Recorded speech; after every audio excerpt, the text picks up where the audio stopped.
시청자 여러분 안녕하십니까? 국내 최초의 의료건강 전문방송 메디컬TV가 준비한 정보플라자 7 지금 시작합니다. 먼저 오늘의 이슈 만나보시죠.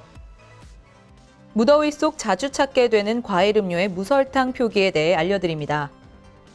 아시아나항공 기내식 업체에 대해 식약처가 특별 위생점검에 나섰습니다.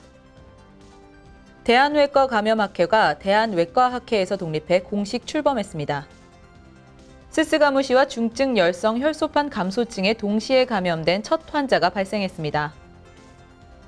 염색 후 가렵고 따끔거린다면 염색 알레르기를 의심해야 합니다. 우리나라 암 발병률이 50대 이전에는 여성, 이후에는 남성에게 더 높게 나타났습니다. 날씨가 더워지면 자주 찾게 되는 생과일 주스 등 과일 음료마다 무가당, 무설탕, 무당 등 당분과 관련된 표기가 많은데 이 때문에 혼란을 겪는 분들이 의외로 많습니다. 박정미 기자가 취재했습니다. 장마철임에도 불구하고 연일 후덥지근한 무더위가 계속되면서 시원한 음료를 찾는 이들이 많아지고 있습니다. 특히 당도가 높은 여름철 과일을 활용한 생과일 주스는 인기 메뉴 중 하나입니다. 커피보다 영양가가 높을 것이라는 생각에 일부러 과일 주스를 선택하는 사람도 많습니다. 시판되는 과일 주스와 생과일 주스는 당분을 많이 함유하고 있습니다. 과일 주스나 생과일 주스의 당 함량이 높은 것은 과일 자체의 포도당과 과당뿐 아니라 인위적으로 설탕, 액상과당, 시럽 등을 첨가하기 때문입니다.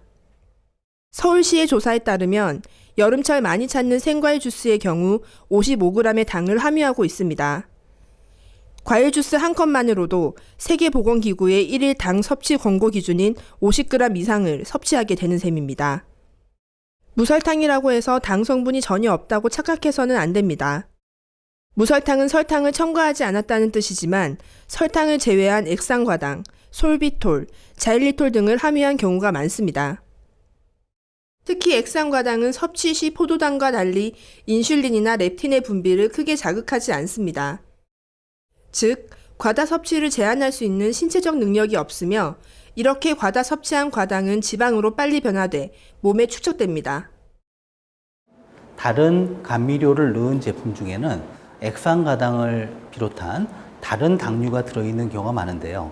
이럴 경우에도 마찬가지로 열량이 있고 설탕을 과다 섭취했을 때 생길 수 있는 비만이나 대사성 질환의 발생 위험은 비슷하게 나타날 수 있기 때문에 마찬가지 문제를 가지게 된다고 생각을 합니다. 소화일수록 신체에 미치는 영향이 큰데 영국의 일간 데일리 메일 보도에 따르면 아침에 과일 주스 한 잔을 마시는 어린이가 과체중이 될 가능성은 그렇지 않은 어린이의 1.5배에 달했습니다. 12세 이하 아동 650명을 대상으로 한 아침 식습관 조사에서 29%가 체질량 지수 기준으로 과체중 혹은 비만으로 분류된 것입니다. 무가당 역시 안심할 수 없습니다.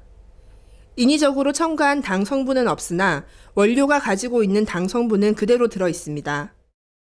전문가들은 당에서 완전히 자유로우려면 무당 제품을 찾아서 선택하는 것이 좋다고 조언합니다.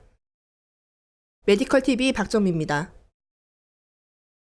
바쁘게 생활하다 보면 자칫 놓치기 쉬운 건강 의료 정보들이 많습니다. 그런 정보들을 모았습니다. 틈새 소식 함께 만나보시죠.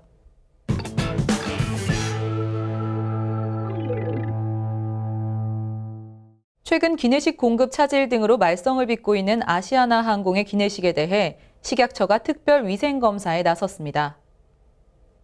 식약처는 아시아나항공의 기내식을 공급하고 있는 케이터링 서비스 파트너 등 3개 업체에 검식관을 파견, 특별 점검을 실시하고 있다고 11일 밝혔습니다. 특별 점검에서는 검식관이 현장에 상주하며 기내식 전 과정에 대한 검수, 검식은 물론 작업장 및 작업자에 대한 위생 상태를 집중적으로 점검하며 문제가 드러나면 행정 조치할 방침입니다. 다음 소식입니다. 대한외과감염학회가 새로 생겼습니다. 학회는 최근 열린 정기총회에서 대한외과학회에서 독립해 공식 학회로 출범하는 안건을 의결했습니다. 2011년 대한외과학회 소속 연구회로 출발한 이 학회는 앞으로 외과 감염 예방 및 치료 분야에서 활동하게 됩니다. 이번에는 오늘 아침에 보도된 생생한 보건의료 정보를 전달하는 미디어 포커스 시간입니다.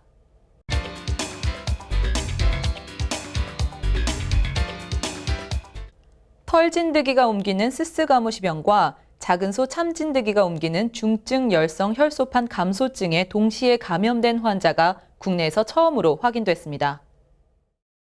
제주의대 이근화 교수팀은 참진드기가 옮기는 중증 열성 혈소판 감소증으로 진단된 환자의 혈청 유전자 검사를 진행한 결과 털진드기가 전파하는 스스가무시병에도 동시에 감염된 것으로 나타났습니다.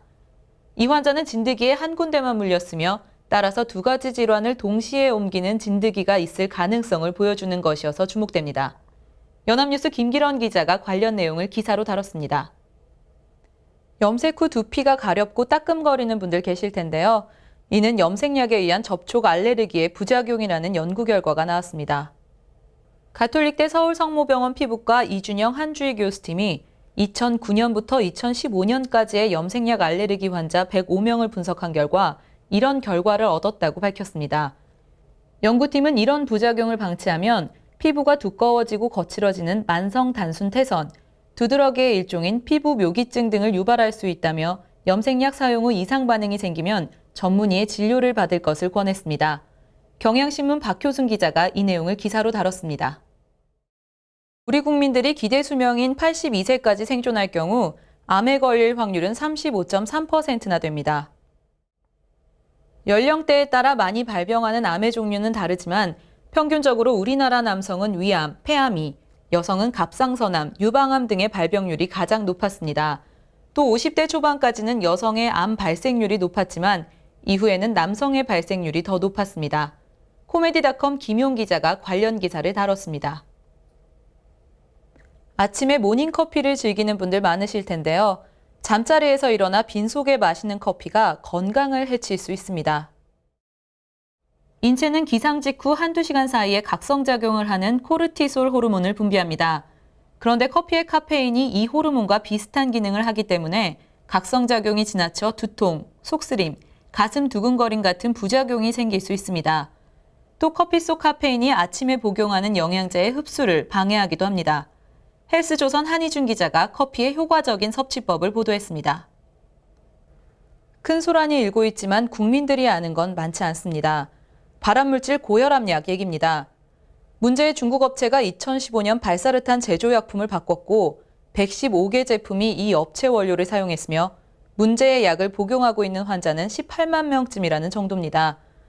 그렇다면 직무유기이자 미필적 고의 수준에 해당하는 이 사태와 관련해 식약처는 어떻게 책임을 질 것이며 이미 발암물질 혈압약을 복용한 환자들은 어떻게 조치할 것인지 지켜보겠습니다. 정보플라자 7, 오늘 준비한 소식 모두 만나보셨는데요. 다음 시간 더 새롭고 유익한 의료 정보를 준비하겠습니다. 감사합니다.